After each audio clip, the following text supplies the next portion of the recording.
Koro mantiere kar kanyo iwinjo penjo ma obuok kuom Ruth Nyathi Ochieng. Duoko mari nyabedo mane? Mano penjo ni challenges mag nyithindo. Kamano. Gima ng'eyo ni challenge maduong' ma nyithindo go nitiere ni ing'eni sami puonje gi ng'ama oko specialized, then subject content delivery bedo morem kas kae tiyudo ka koro some of them koro ing'eni nitiere subject areas mibudho gie. Ing'eni sama ng'ato motimo maths and wawuonde ni ng'ato dhi otimo maths and business studies, then oduogo to koro ikete no puonj English. Ing'eni ng'ani biro puonjo nyithindo gik moko mochiko koyonje ma ok nyithindo ok bibedo ka kisungu gidongo maber. Ikete no puonj Kiswahili to en notimo kata na geography gi history. Ing'eni seche go endo Kiswahili no koro gore piny. Emomiyo ariwora gi owetega ariyo mantiere studios mopogore ma Nairobi gi ma Kisumu ni diploma teachers, nikech ing'eni those P1 teachers no puonj to teach all subjects, koro at least subject content mag all subjects bet gin go, then gichako gidhi gi upgrade a diploma. Sama gi upgrade a diploma nyiso ni gin emonego koro ti kod giendi e grades mapiny gi magi be machak ti gi kod kata grade 7, 8 up to 9.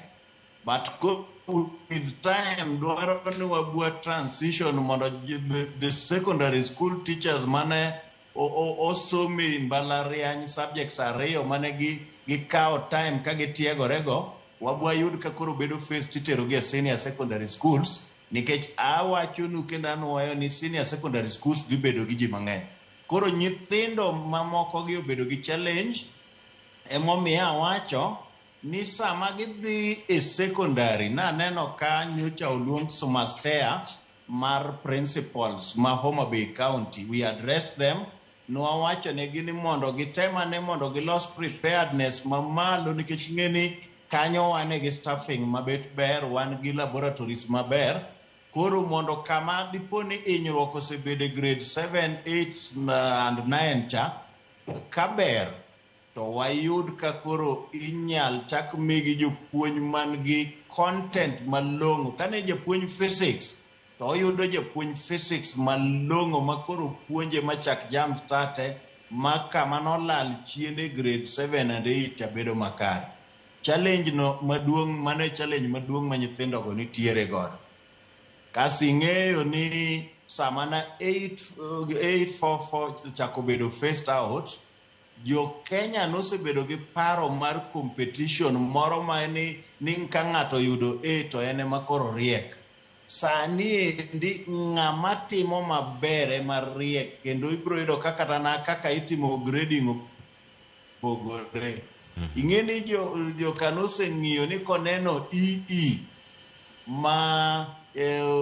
mang'iso ni nyathi okadho zaidi, to en ing'eni nikech nose believe ni 844 ji yude E, koro en oparo mana ni E no nyathi ogore piny.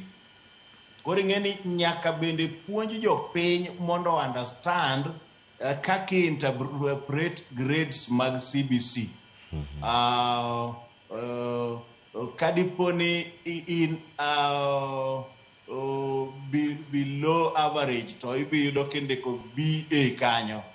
Koro ibiro yudo ka gigo ng'ere, koro at least onego puonj gi mondo ging'e ni to gradings go chal nade, kasa jonyuol onego be ni follow up. Koro challenge maduong' te en mano ema nyithindo nigo.